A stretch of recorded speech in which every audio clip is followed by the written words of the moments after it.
इसमें क्या हो रहा है, ऐसे पानी फ्लो हो रहा है और हमें निकालना है कि जब वो पानी ऐसे बेंड होगा तो इस ओ पॉइंट के अबाउट कितना टॉर्क लगेगा इस पाइप पर, यानी फोर्स लगाएगा, फिर उस फोर्स का टॉर्क होगा, वो टॉर्क हमें ओ पॉइंट के अबाउट फाइंड आउट करना है। ओके,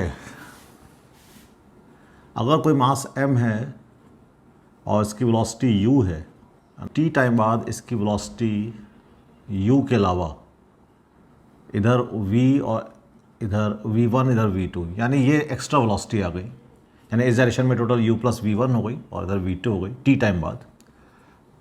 तो इस t टाइम के दौरान एवरेज फोर्स इस पार्टिकल पे कितना लगा? तो एवरेज फोर्स होता है change in momentum upon time. तो मोमेंटम चेंज कितना हुआ, मास इनटू वेलोसिटी कितना चेंज हुई, तो ये u तो वैसे की वैसे ही है, तो जो चेंज हुई ये v1 हुई और ये v2 हुई। तो मास इनटू वेलोसिटी में चेंज, तो v1 i cap plus v2 j cap, तो इतना मोमेंटम चेंज हुआ। और अगर ये t टाइम में हुआ तो उसको t से डिवाइड करेंगे। So this is how we find force acting on a particle. अब इसमें क्या, इसमें कंटिन्यूस फ्लो है, तो ये तो ठीक है एक पार्टिकल के लिए। अब इसमें कंटिन्यूस फ्लो है तो उस पर हमें जिस पर भी, जितने पार्ट में भी ये इक्वेशन लगानी है, तो पहले उस पार्ट को हम इसमें इमेजिन करें उस पार्ट को। तो मान लो वो पार्ट हमने इमेजिन किया कि वो ये है, इतना पार्ट मैंने इमेजिन कर लिया, और इतने पार्ट पे हम देखना चाह रहे हैं कि इसका मोमेंटम टी टाइम बाद कितना है, अभी कितना है और टी टाइम बाद कितना है। इसमें कुछ मोमेंटम होगा, कुछ इस डायरेक्शन में कुछ इस डायरेक्शन में। चलो मान लेते हैं इस डायरेक्शन में P1 मोमेंटम है, इस डायरेक्शन में P2 मोमेंटम है। Now after a time dt time बाद क्या हुआ, तो dt टाइम बाद मैं इसको फिर से बना रहा हूँ।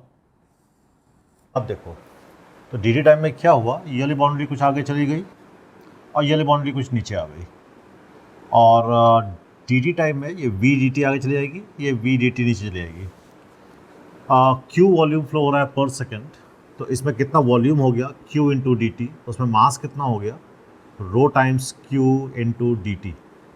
इतना मास है डी टी टाइम में जो कि यहाँ से यहाँ आया है, यानी यहाँ से हट गया है।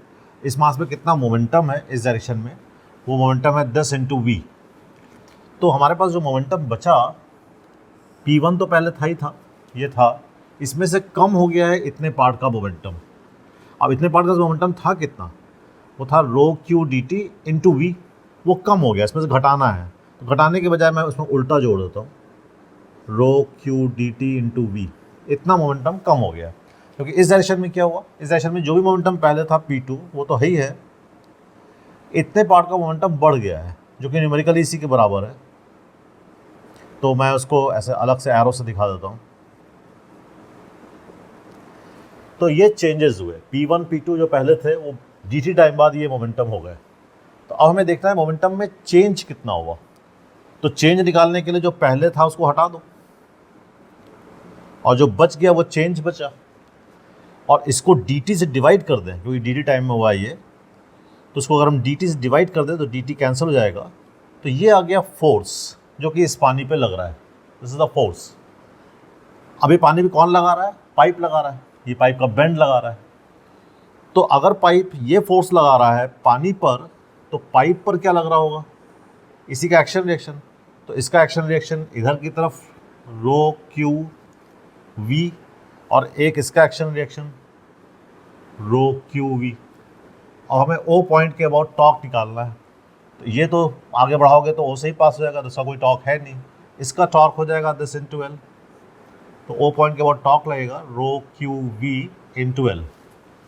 अच्छा, v क्वेश्चन में गिवन नहीं है, रेडियस गिवन है। तो ये q है किसके बराबर, q है area into speed, area into velocity. तो वहाँ से हम v निकाल सकते हैं, and we can put here.